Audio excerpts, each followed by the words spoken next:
இது ஃபர்ஸ்ட் மலேசியாவின் செய்திகள் உங்களுக்காக.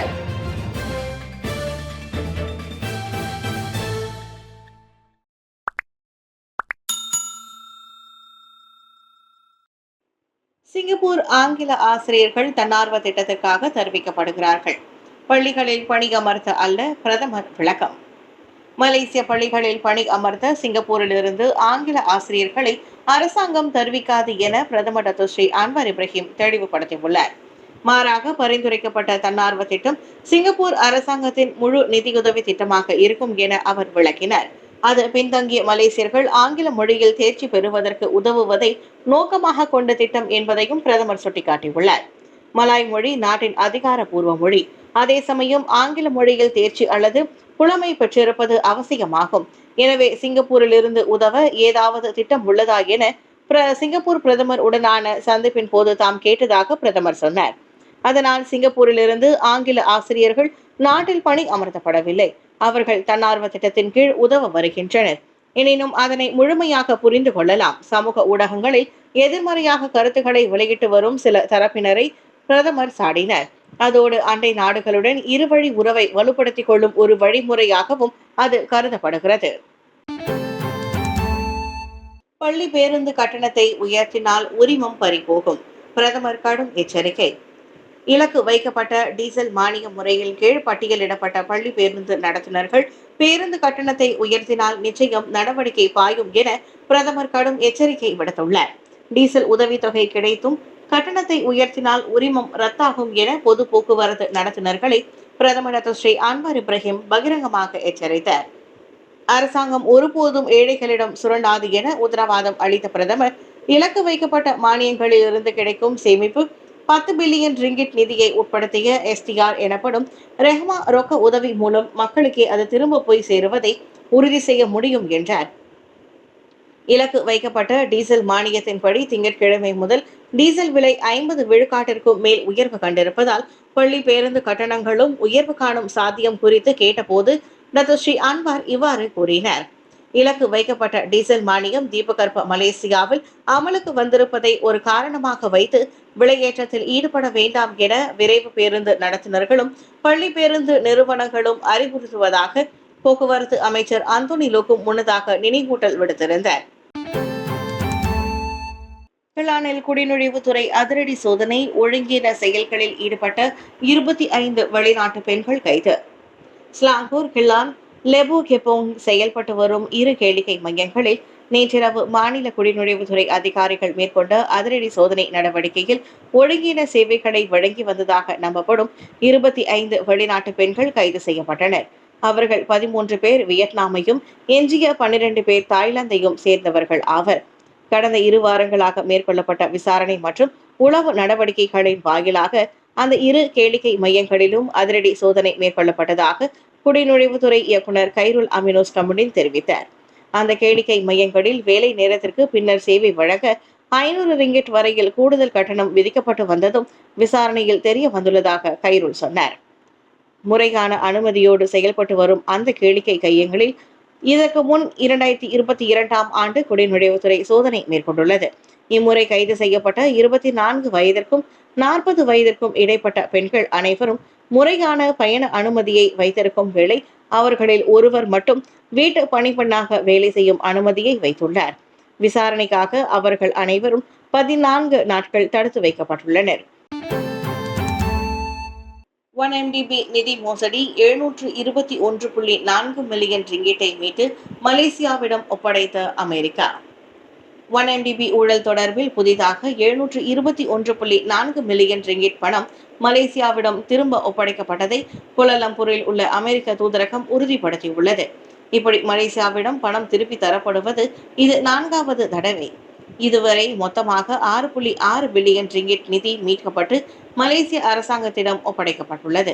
மலேசியர்களுக்கு சொந்தமான பணம் மலேசியர்களிடம் போய் சேர்வதில் தங்களுக்கு மகிழ்ச்சி என அமெரிக்க தூதர் எட்கர்ட் கே ககன் தெரிவித்தார். ஒரு 1MDB நிறுவனத்திலிருந்து திருடப்பட்ட எஞ்சிய பணத்தையும் மீட்டு மலேசியா அரசாங்கத்திடம் ஒப்படைக்கும் கடப்பாட்டில் அமெரிக்க நிதி நிதித்துறை DOJ உறுதியாக கூறியுள்ளது. உலகம் கண்ட மாபெரும் ஊழல்களில் ஒன்றாக கருதப்படும் இந்த 1MDB-யில் மோசடி செய்யப்பட்ட 96 மில்லியன் டாலர் நிதியை மீட்டெடுக்கும் முயற்சியில் அமெரிக்க நிதித்துறை DOJ 2020 இறங்கியது குறிப்பிடத்தக்கது. கிளானில் 4 வயது சிறுவனை அடித்த பாலர் பள்ளி ஆசிரியை 2 மாத சிறை. 4 வயது சிறுவனை அடித்த குற்றச்சாட்டு தொடர்பில் பாலர் பள்ளி ஆசிரியை ஒருவருக்கு 2 மாத சிறை தண்டனை விதித்து ஸ்லாங்கூர் கிளான் மேஜிஸ்ட்ரேட் நீதிமன்றம் தீர்ப்பளித்தது.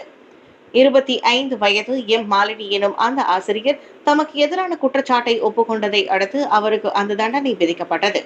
மாலினி கைது செய்யப்பட்ட நாளில் இருந்து அவருக்கு விதிக்கப்பட்ட சிறை தண்டனை அமலுக்கு வருவதாக மேஜிஸ்ட்ரேட் உத்தரவிட்டார். கடந்த மே மாதம் 13ஆம் தேதி காலை மணி 9:36 வாக்கில் ஜாலான் பண்டமாரானில் உள்ள பாலர் பள்ளி ஒன்றில் மாலினி அக்குற்றத்தை புரிந்துள்ளார். அதனால் சம்பந்தப்பட்ட சிறுவன் கன்னம் மற்றும் உடலின் பின்புறத்தில் காயங்களுக்கு இலக்கானதாக கூறப்படுகிறது.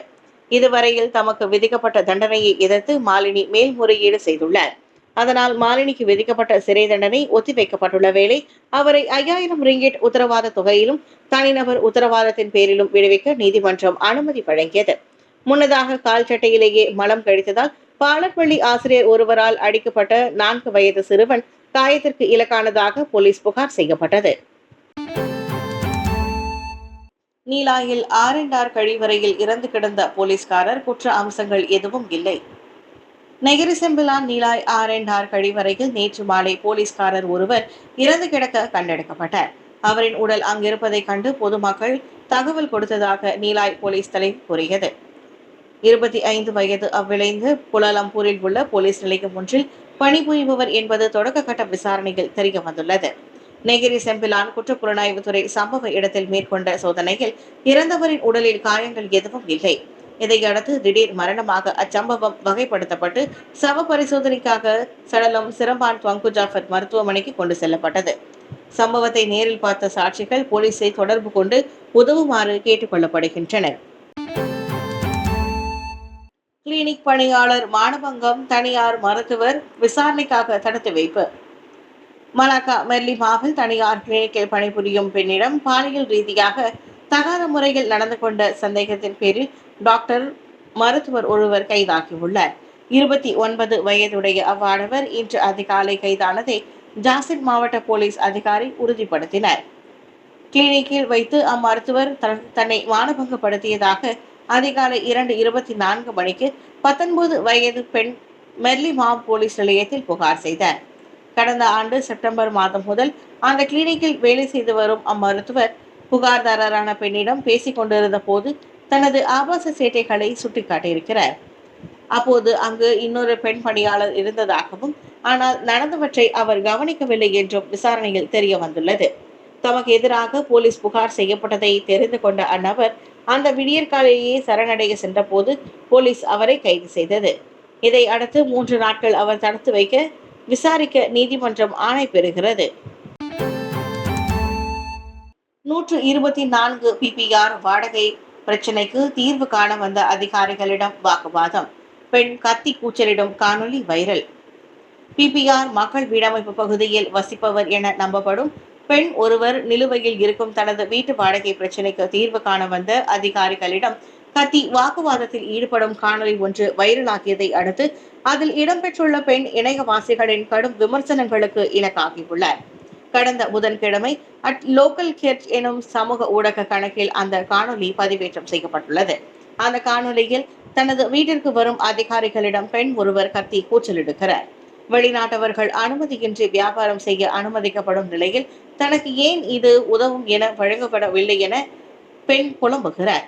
அப்பெண்ணின் வீட்டிற்கு சென்ற அதிகாரிகளில் ஒருவர், நாங்கள் உங்களுக்கு உதவுவதற்காக வந்துள்ளோம், நீங்கள் வெறும் 124 ரிங்கிட் குறைந்த வாடகையை தான் செலுத்துகிறீர்கள் என அப்பெண்ணை சமாதானம் செய்ய முயலுகிறார். எனினும் அச்சம்பவம் எப்பொழுது எங்கு நிகழ்ந்தது என்ற விவரம் எதுவும் அந்த பதிவில் குறிப்பிடப்படவில்லை.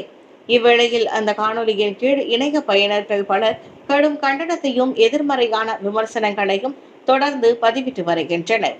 பலர் வசிக்க வீடின்றி அவல நிலையில் இருக்கின்றனர். உங்களால் வெறும் 124 ரிங்கிட்டை செலுத்த முடியாதா என அதில் ஒருவர் கேள்வி எழுப்பியுள்ள வேளை, உண்மையில் அந்த வீட்டின் வாடகை 124 ரிங்கிட் தானா? வீட்டை பார்த்தால் அப்படி தெரியவில்லை. நல்ல முறையில் பேசும் அதிகாரியிடம் கத்தி கூச்சலிடும் அவசியம் என்ன வந்தது என மற்றொருவர் சாடியுள்ளார். வாடிக்கையாளரை கொல்லப்போவதாக மிரட்டிய காப்புறுதி முகவர் கைது. பினாங்கு பயன் லெபாஸ் வாடிக்கையாளரை கொல்லப்போவதாக மிரட்டிய காப்புறுதி முகவர் ஒருவரை போலீசார் கைது செய்தனர். இந்த மிரட்டலுக்கு உள்ளான 28 வயதுடைய உணவு விநியோகிப்பாளர் ஒருவர் போலீஸ் புகார் செய்ததை தொடர்ந்து 30 வயதுடைய அந்த காப்புறுதி முகவர் கைது செய்யப்பட்டதாக பினாங்கு பாரட்டயா மாவட்ட போலீஸ் தலைவர் சூப்பரிண்டென்டென்ட் கமருல் ரிசால் ஜனால் தெரிவித்தார்.